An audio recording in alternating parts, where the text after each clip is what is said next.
everyone's like, wait a minute. You want to change up all you have in Las Vegas and then go get a second house and build a farm, a ranch, and have retreats. And like, are you nuts? You have it all, right? How could you walk away from certainty? How could you just risk it all again? Hi, I'm Dave Tina. And I'm Angie Tina. Welcome to the 10-Year Marriage Podcast. On this podcast, we answer the question, what if your marriage came with a 10-year contract? How would you show up if there was a deadline in your relationship? What would your life look like in the future? And how would you recommit every day? Come with us on this journey as we navigate as partners, entrepreneurs, and parents in this big life we've created. You know, I've had a lot of people ask me, why would you have these topics where you share topics that trigger people, and why would you have even the 10-Year Marriage podcast in the first place? I want to stay private, and I don't want people knowing my business. And you're just sharing everything about your finances, about your business, about your parenting, about your sex life, about how you feel with your emotions and your attachment styles, and how you feel about religion. And we haven't even gotten to politics, which I'm sure we will. Like, why would you just leave yourself open for this? I mean, I have my answer, but I was thinking about it this morning because I was talking to my trainer about it. And I was saying, like, you know, every episode, somebody seems to be triggered or somebody's validating something or somebody reaches out about something. But for me personally, like, this is a personal growth thing. Like, I never have been great at communication. I've never been comfortable being vulnerable. And every time we do an episode, I can feel myself opening up a little bit more and a little bit more and a little bit more. And whether people agree with me or don't agree with me, it's like the willingness for my soul and myself to be able to have those conversations is a personal growth journey for me. That's the craziest thing that people don't realize and they don't see, that it's not only like opening up these pockets and windows and opportunities for conversation and triggering people to justify their own way of doing it. It's triggering us too. Huge. Right? So we're having to have these conversations that in the moment we're like, of course we're aligned. Like, we just finished a conversation about frequency of how many times you had sex. And it triggered a whole bunch of shit in the past for me. And I'm thinking, like, this is why we're doing it. And my coach Garrett was like, you do a podcast with your wife, it will make your relationship so much stronger, but it'll also force you to have some conversations that are uncomfortable and go into. And of course, the ones that trigger me the most are the ones where I've like had to work on and things like that. Or the ones that we're falling behind on or falling short on. So while we're talking about it and sharing it with the world, we're actually working on it, which is the topic of this episode, which is, I was going to say, are you willing to risk the marriage you're in to have the one you want? Yeah. But then I was like, wait a minute, are you willing to risk it all to have it all?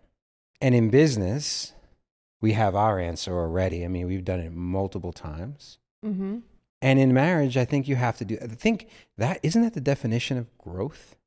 Yeah. And I mean, I think there's a lot of people that are just, that's not their focus, and they're very comfortable in their own lives and they're very comfortable with their routines. And, you know, one of the things that I think aligns us the most is that we've never been like, nobody would look at our life, including us, and say, what do you have to change? Like, I look at it all the time and I'm like, wait a minute, why do I want more? I'm questioning it all the time. Like, I vacillate between like, wait a minute, we could just live this life and be comfortable and we're all healthy and we're great and we're successful and all these things. But to what end? Like, well, I don't want to live the same day over and over and over again for the rest of my life. Like, I want to see what's next. I want to experience. I want our kids to experience. And I think that that's why it's this like, you know, 3 steps backwards, 10 steps forward. And it's always like I think about it on a daily basis. Like, wait a minute, why do I want to give this up? Because that's scary, especially when we have a lot to lose by risking it all. There's like 3 quotes or 3 ways of doing things that are just popping into my brain right now. One of them is, the biggest risk you could take in life is not taking any risk at all. You know, I'm not going to put her on blast, but I had kind of like a friend, an acquaintance, someone I know fairly well, send me this very long private message on Facebook yesterday. First episode she ever watched was the second one about finances. And I read it to you and I was like, I don't understand what's happening here. At first I didn't. Yeah. It was just like an explanation and a sharing of how her and her husband do finances and with some tidbits and stuff. And I was like, is she validating the way she does things? Like, is she just compelled to share compared to what we have talked about in that episode? But there was one thing that really stood out to me. It was like this justification around like, we don't have inheritance, we don't have a safety net. Like, we have to play the game conservatively. And I think people use that, right? Because they get to that point where they're like, it took me everything to get here. Yeah. And now I have a responsibility to my kids and to myself that as I get older, I need to take less risk. And I didn't want to like make her feel bad, but I was like, that's the definition of playing small. Yep. That's the scariest part about growth, is the pain of the unknown, the fear of the unknown. Like, people like, there's no growth without pain. A lot of people like get triggered by that. Like, whoa, growth can, no. Growth, it's uncomfortable. It's uncomfortable. Yeah. There's a stripping away of stuff. And then the last one that I was thinking of it's a Gary Brecka quote. Aging is the aggressive pursuit of comfort. That it is like proven that if you don't move your body, if you don't lift weights, if you don't walk and go into motion, your body will deteriorate, atrophy, and die. But you have to rip the muscle. Yep. You over have and to over again for it to grow. Yeah. And yet we live in this world where we're like, we don't want to see what's on the other side of that, I don't know, the door, because the door leads to the darkness. And in the darkness, we are risking it all that we have fought so hard to have. Yeah, it's the unknown. And it's like, I mean, I don't think there's a successful person out there that has risked it all without thinking of like the worst case scenario. Like, okay, what if I give this up, then what happens if I lose it all and doesn't work out and I become homeless and I eventually die on the side of a street, right? Like, that's where my brain goes. It all leads to death. Yeah. It all leads to either being lonely or death. Right. Which in a lot of cases is very the same. Yeah. Yes. Yeah. So then leads us to this, right? Are we willing to risk it all to have it all in our marriage? Most of the time, but not always. How you show up in one way of your life, there's at least some synergy or some crossover into everything, right? What we are doing here, it's like almost going to therapy. Nobody likes going to therapy because you got to go into the shit. Yeah. It's like, it's going into therapy, in putting it out for the world to see, and then letting everybody else have an opinion on it, and then making sure that those opinions don't affect our connection and our relationship. I mean, there's a lot to it. And it's... Yeah, because no one wants to see you win. Right. Some people do connect and they're like, all right. You know what it reminded me of? The Parasite story. Like, when I got my colonic? Yeah, you were like, here's what's crazy about parasites. Oh, yeah. So I asked her, like, I was like, what's your opinion on parasites? Because she was very into spiritual and very into health and everything. You could tell she was a healthy person. And she's like, listen, she's like, here's the thing. Like, we all have them. Most of them are microscopic. We can't see them. There are large ones in there. Most of the time it's like sacs. And she was like, but what happens is if you start a detox, a parasite cleanse, and you stop in the middle of it, what you're doing is you're like awakening all of these things in your body. And then you stop, and then you don't fully like get them out. You're just creating a worse problem, right? Now they're alive, now they're moving, now they're doing things, and you haven't followed through. And I don't know where you were going with that, but it was just... You don't see the metaphor? No, I totally do. So it's like you could be living with the parasites in your body and you could ignore it. Yep. But they may start living in your brain, and then they can do some damage. Yep. And then even if you are willing, this is growth, right? Okay, things are status quo. I'm comfortable, right? If I just leave everything the way it is and not fuck with it or irritate it or try to change it, then everything stays the same. Yeah. But the minute I have this vision of what could be, or this desire to improve and grow, reveal, become, change, I have to now awaken the parasites. And then it's not fun because literally shit from inside comes to the surface that you haven't dealt with in a while. You've done a really good job of thinking that you've buried that to never be seen again. Yeah. Avoidance of this purest form. And now you got to finish the job. And that's just basically the J curve of growth, right? Like you're gonna start at kind of where you're at. Yeah. With this goal of rising. And it is not linear. You have to go into the darkness and into the pit and get comfortable with it and then make it out. Because if not, now you go back to the beginning and now you have all these parasites. So you're actually worse off than when you've begun. Right. Because you could break shit without fixing it. And you could be like, well, and isn't that what growth is? It's like this leap into the unknown with no guarantees and potentially making it worse. Risking it all to have it all. And like you said, there's no successful people that are batting 1,000. They usually have had massive failures, bankruptcies, and things like that, but they see it through and continue to do it. So in a marriage, if you think about it, at least I'm thinking about it right here in the moment, that's what the 10-year marriage is. It's a commitment to say goodbye to everything that has gotten you to where you are now in the marriage. The norms and the work and the equilibrium that you fought hard for. Yep.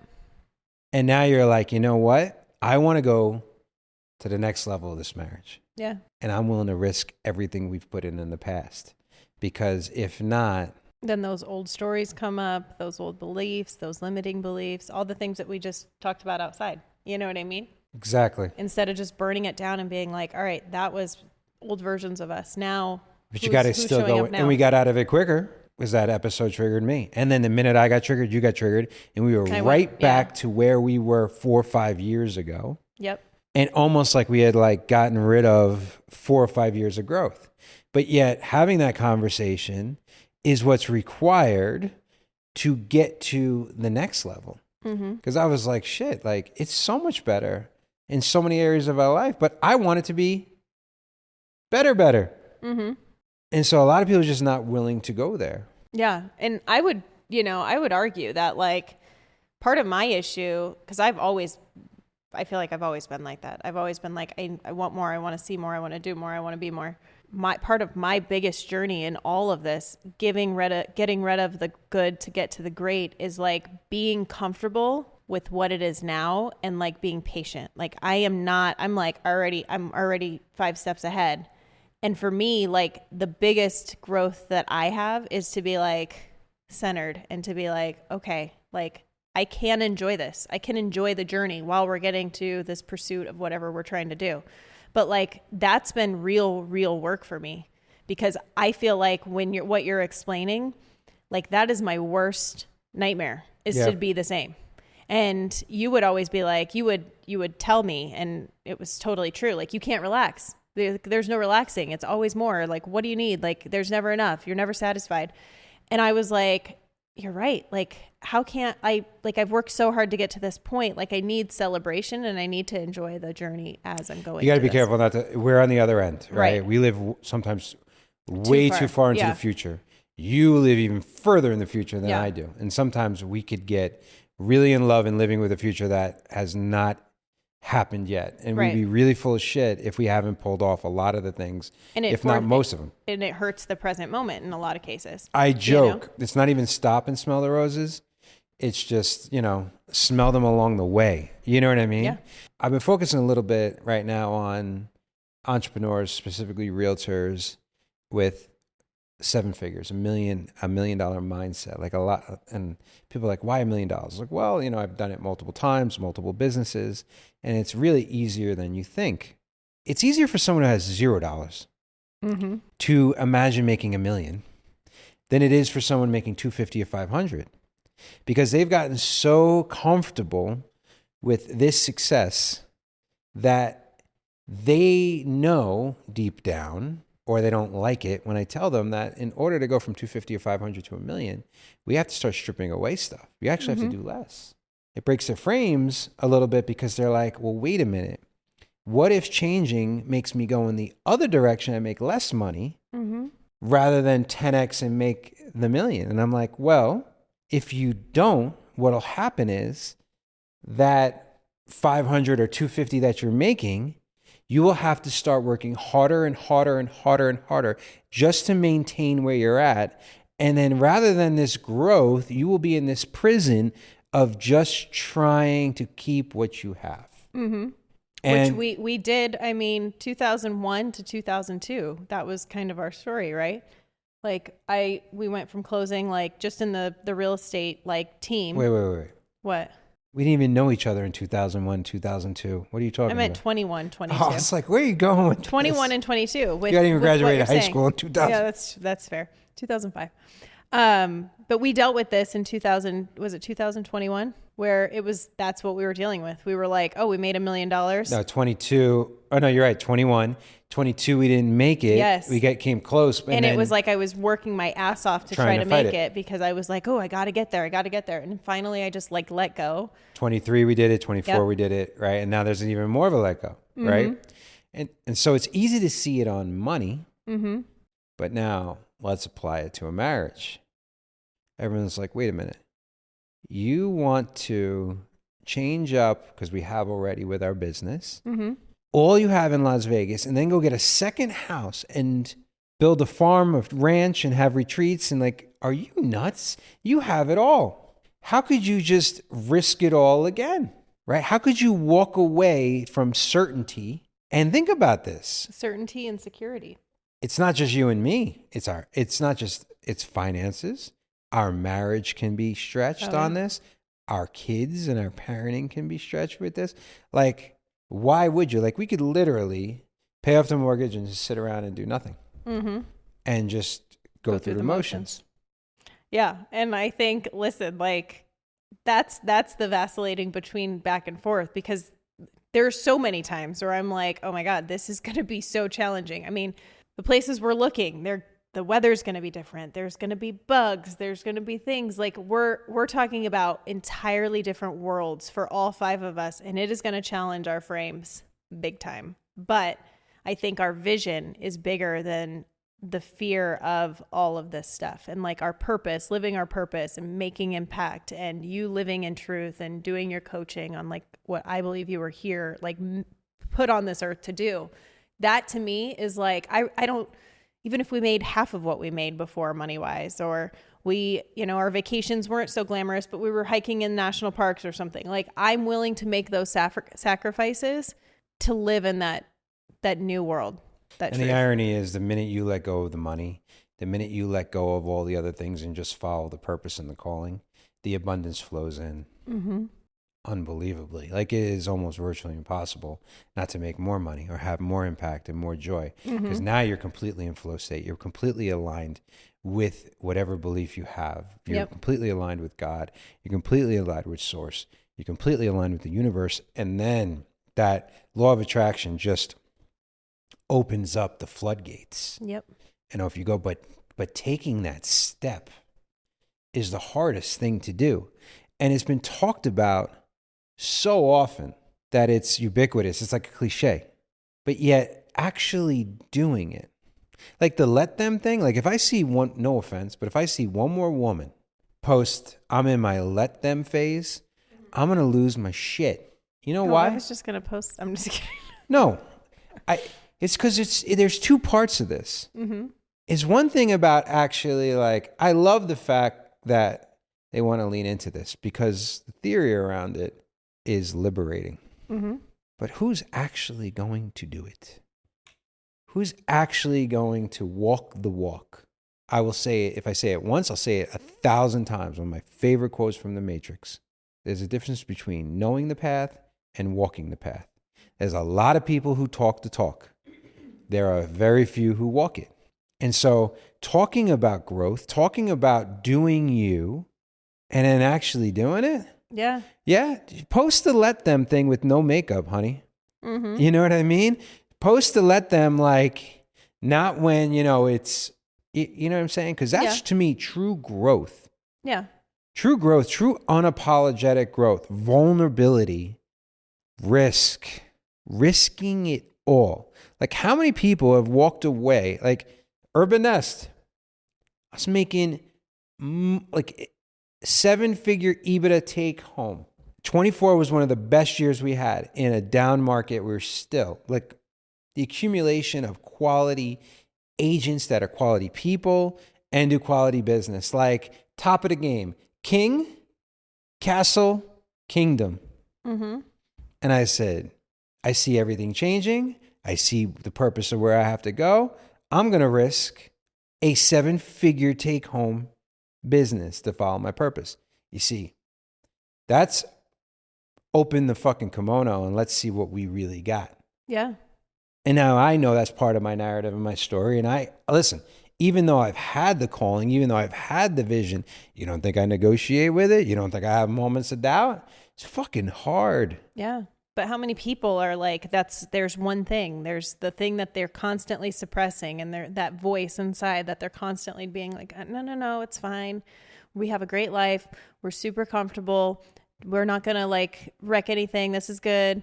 Like, how many people are doing that on a daily basis that are just like, you know, and listen, like, I believe that there's people that are truly happy and content in their, really? I do.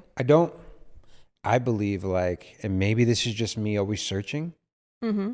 There's always something on that list when I look at somebody that they haven't scratched that itch. They haven't went for it. Yeah. And I always play the rocking chair game. Like, I want to experience it all. Like a life well lived. Like, what's that song I love so much? It's a One Republic song. I lived. Yes. Mm-hmm. I hope you break the bones. I hope you get the stitches. I hope someone breaks your heart, right? I get chills. Like, I almost want to, like, it touches me so much. Like, you can't experience this life fully unless you experience each extreme range of emotions. Mm-hmm. Better to have loved and lost than to have never loved at all. Like I want to go down fucking swinging. Mm-hmm. You know what I mean? For as much as I worry about dying and these crazy things, like, I know that I got to continually go for it. Yeah. Just break myself against this wall. And that's, I think, why we connect. Because even in the hardest of times, we're both committed to that. Yeah, exactly. And one of the, I don't know if we've talked about it on the the podcast or not, but I always come back to, like, one of our proudest parent moments was when we were driving in the car, and I think the girls, we were talking about something. We were talking about the building. Yeah. We had just went and saw the coffee class. We had checked it out. Yep. I think we hadn't done the podcast yet, but we were on our way to the barn. Mm-hmm. We were literally going from one thing we said we were going to do to another thing with you with the horse, right? Yep. I don't know if it's Ella Lola, and they're like, are we buying the coffee class? And I said, no. Yeah. I was like, but they are potentially going to be in our building. And they're like, well, why are we eating here? I'm like, because I want to touch it, taste it, feel it, to make sure that I'm making an investment in my building that that you believe in. And I believe them. And I think it was Ella who was like, man, you guys, you do what you say you're going to do. And I'm like, what? He's like, yeah, me and Lola talk about it all the time. Mm-hmm. I was like, I didn't even know they were having conversations about this. Yeah. What crazy thing are they doing now? Yeah, totally. No way they're going to do it. And then they do it. Yeah. And it's crazy because, like, I think when we talk big dreams, like, sometimes we almost have to be careful in front of them because they believe so much that, like, whatever we say we're going to do, we're going to follow through on, and we're going to do it. And sometimes it's scary for them. They're like, wait a minute, what? I'm not going to go to the school, or I'm not going to have these friends, or I'm not going to live in this house, or whatever we're talking about. And it freaks them out because they know that, like, we make big, bold moves pretty often, and that we're not just going to sit there and talk about it. We're actually going to follow through and do it. And I think that makes them inspired, but it also makes them nervous in a lot of ways too. There's a truth to this way of living. There's an honesty of, this is what I want in my life. I'm willing to speak unapologetically about it, and I'm willing to give it a shot. And then when you have two people in that discussion, it gets spicier. I think I just asked you recently, I was like, why did you sit on the horse for so long without saying that, like, this is your dream? Like, how did you go that long? And you were like, I felt like it wasn't a possibility. Like, there's no way you wanted to do it. And I almost felt bad. I was like, how could you, if you wanted it that badly, why didn't you speak up? You ended up doing it. Yeah, but it took a while. I mean, it was an impossible game for me. We talk about, your coach talks about a lot about like what's your impossible goals or your impossible dream. And for me, owning a horse was like, in my brain, it was just impossible. Like too much time, too much money, too much commitment. Like I don't really know what I'm doing. And people don't just own horses. Like that's just not normal, They do. you know? Well, I didn't think that. Yeah. That was my story. And then when you looked over and you were like, why don't you just buy one? I was like, what do you mean? Like, why don't I just buy one? What does that even mean? And you were like, we'll find a horse. We'll go buy it. You'll board it and you'll have a horse. Like, Do you know that alone could have ruined a marriage? oh, 1,000%. Right? You know, not to belabor the Lamborghini, like even my dad asked me this morning, he was like, do you regret buying it or leasing it? I was like, no, that's like Angie has a horse. I have the Lamborghini. He's like, I was like, listen, I could give it back at any time and give two shits. And I couldn't give Cruz back. It's different. Totally. But it's nice having something that is absolutely on the surface or on paper ridiculous. Mm-hmm. Like I never thought and I would ever be able to justify it in my world. Most people can't. That's one of the reasons why it triggers them. Mm-hmm. Right? Most people won't give it a shot to go get an RV and think that we're going to be campers and then turn around and sell it, right? Like, and we have all these experiences. These are things that have tested our relationship, but it's also has helped us grow. And so we're willing to, and I don't And it's think made really good stories, it really at the very has. least. It has. I mean, even Coeur d'Alene, right? Yeah. One of the best years. I mean, that was top summer I've had with our kids. Like, best So summer we ever. go and visit our friends, and they have a house there, and they had been traveling there for like 5-6 years, and finally pulled the trigger and bought the house. We go up there expecting, I know I was expecting to hate it. I was like, this is the country. This is like, right? And we're there 4 days. I see a house on the 4th day, bring you there, and we bought a house in 4 days. Yep. On a vacation. And then we were flying back home with friends and they were like, oh, what did you guys do up here? Like really close friends of ours. And we're like, oh, we just bought a house. They were like, of course you did. We didn't think anything other than that. So back to, are you willing to risk the marriage? Mm-hmm. Right. And so just because we're growth obsessed or committed to it doesn't mean that it's not difficult for us to go down this path. It is seductive to just feel like, all right, I don't want to go down this anymore. Mm-hmm. We've gotten to a point where we're not fighting about it anymore. But is that really truly living the truth? And so it shouldn't even be 10 years because that could be too long. Mm-hmm. But at the very least, it should be 10 years is the truthful conversation. Because some people are going to play this out where they just don't tell the full truth because they're going to be very fearful of what the truth would mean. Like saying it out loud makes it real. And once it's real, you can't put that genie back in the bottle. Mm-hmm. Now you've said it, you're telling the truth to yourself, your partner has heard it. Yep. Like now it has to be addressed. I'm just so curious, what is that thing for you that you've been holding back on, if anything? Like, what is the thing that you think would challenge this? I probably shouldn't even ask this because be careful what you ask. Yeah. Right? Uh-huh. What is the thing for me on our marriage? Yeah. It could be, you see, and now let's take this 2 ways. Mm-hmm. What's the thing for yourself rather than what you want from the other person? Because it's easy to project and be like, I'd love for you to be this way. Yeah. I mean, I think it's just the follow through on all the things that we've talked about. Like it's building a ranch, it's building a lifestyle, a way of life for us and our kids and our community. And like that to me is like, that's a non-negotiable at this point. Okay, so you went from a general statement to a specific. Mm-hmm. You want a ranch. Mm-hmm. You want green. Yep. You want horses. You want equine therapy to be able to perform that. You want this. Yep. Great. Do you have a deadline? But you haven't shared it with me. I mean, we've talked about it. I mean, because what I'm saying is like, I haven't really thought this through for myself. mm-hmm. Like, what are certain things where I'm like, internal for my own non-negotiables for me, which in essence bleed out into every other area of my life. Mm-hmm. So I know this is probably something you'd want from me, but I want to get to a point, and I know this would make our marriage better, it'd make me a better dad, it would make me a better friend, it would make me a better businessman, and make me definitely spiritually better, where I am not suffering around this feeling of like having to control, and especially around like death. Like I just want to be like free to let go. And I know that affects every area of my life. And my deadline, believe it or not, is 50. Because I have this weird thing in my head where it's like, I don't know, I think it's like 30 months away, 50 for me, right?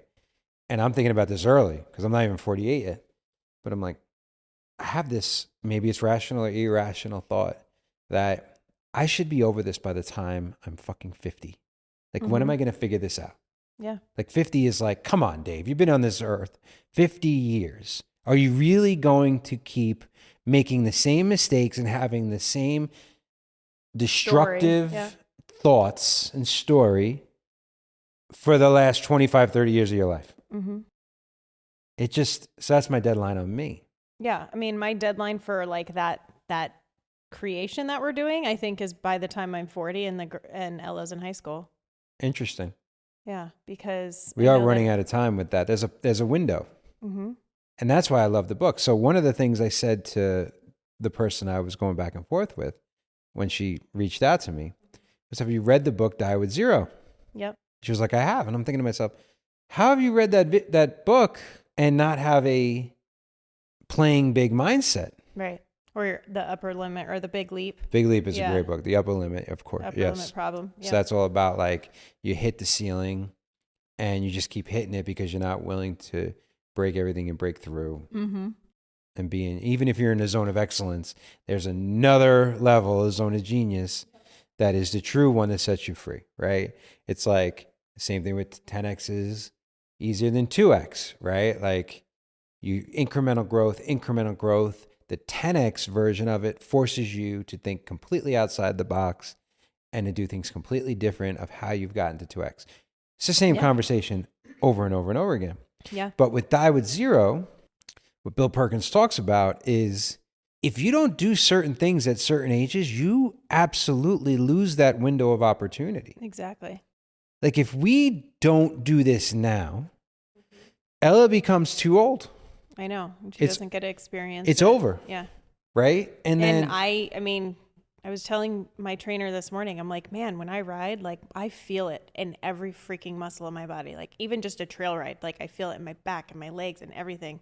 And she's like, well, you got to get stronger because like, what are you going to do? And it's, I mean, physically, you can't do half the stuff that you want to do at some point. Well, and then that's why I had the 45th birthday rather than waiting for the 50th. I had the big 45th. I got that from Die With Zero. Like, I don't know who's going to be in my life at 50. I don't know who's going to be alive. I don't know what my life is going to look like. Do the party now and then do the 50th as well. Joe Dispenza. You were going to play us a meditation the other morning, and instead you ended up playing a interview. He was on a podcast. Yep. And he was talking about these neural networks and these brain pathways are like fully 95% developed by, I don't know, 30-something years old. It was like 20-something years old, right? And then that's why as you get older, it gets harder and harder to change. Yep. It's harder and harder to make the big leaps, to make the big jumps, to risk. Because you only have 5% of your brain that you can retrain that is there to help you out. Exactly. It's like 5% versus 95%. Yep. I do believe, though, we have trained that part of our brains, you and I, better than most. Yeah. Well, and because one of the things in that, listening to that, he talks about like you wake up, you do the same action to get the same results, get the same feeling, the same emotion, and you're literally living in the same circle, right? Environment, yeah. You're having the same thoughts on a daily basis. You're doing the same things. And I feel like we try to break that frame frequently. Like we are definitely there, but man, like, do we ever try? Like, well, then you start, a constant basis. If the feedback loop is negative in any area, you're stuck in it. Yeah. Right? Like the same triggers, the same anxieties, the same stresses. Like you're just going to live that same movie over and over again, which goes right back to the quote, aging is the aggressive pursuit of comfort, right? That will age you faster. Yeah. That's why they have, cognitive decline is slowed down by people who play video games or who are trying new things and learning new things. It forces the brain to stay healthy and active. It's so counterintuitive of the way people live. And one of the things I love, I just mentioned it yesterday in the coaching, I was like, break the box, right? And I'm always like, think outside the box, break the box. And you always have the greatest, it pisses me off that you say it. You know what you say? You don't even remember, do you? No. Burn the box down. Or there is no box. Yes, there you go. There is no box. You get like performance anxiety. There is no box. But it's an interesting place to live when there is no box. Because then you got to create a new one. Yep. Right? And in different shapes. And so my biggest fear right there with you is to be the couple that's in their 60s or 70s and they're watching the same Fox News or CNN or MSNBC. They're not having sex anymore. And they're just on their couch and maybe they go on a cruise if they're lucky. Like, I don't want it to be like that. No. And speaking of marriages, like like you said, I'm willing, for me, it's not even like leaving the past. It's being vulnerable, and it's being like, all right, let's do some crazy shit. You know what I mean? Like, let's go to a sex seminar and see what we don't know. And let's try new things. You know what I mean? Like, you may want to explain what this sex seminar is. Well, my friend went to, I think, Ibiza or something. You keep bringing this up. It sounds like a swingers. It's not. You're going with your significant other. Well, so would you with a swingers thing, but continue. Oh, well, maybe. But I don't know. It was it was like a tantric type thing. Yes. And it was just like an exotic retreat. And she was like, I feel so good in my body. I feel so sexual. I feel so present. I feel like I'm more attracted to my husband than I ever have been. Like, it was more of an energy thing than it was a physical thing. And I think that that would just be wild. I think that's why we're growth junkies, because we're the people who are like, well, go to the back of the room right now and sign up for $20,000. And we're like, we're in. Like, even when we used to be at the Tony Robbins things and we look at each other, I was like, there was no convincing each other once, because we were like, you want to do it? I'm like, yeah, you want to do it? Yeah. Let's go. Justifying it. Exactly. When we almost paid for Platinum Partners and we literally were going to put every single penny of what we had in. That is the key of the 10-year marriage. That is the key. You must be willing to burn down the good in order to unveil the great. New level, yes, new devil, but it's worth it. So not just in life, but especially in your marriage, because it's kind of a metaphor for everything else. In order to have it all, you need to risk it all.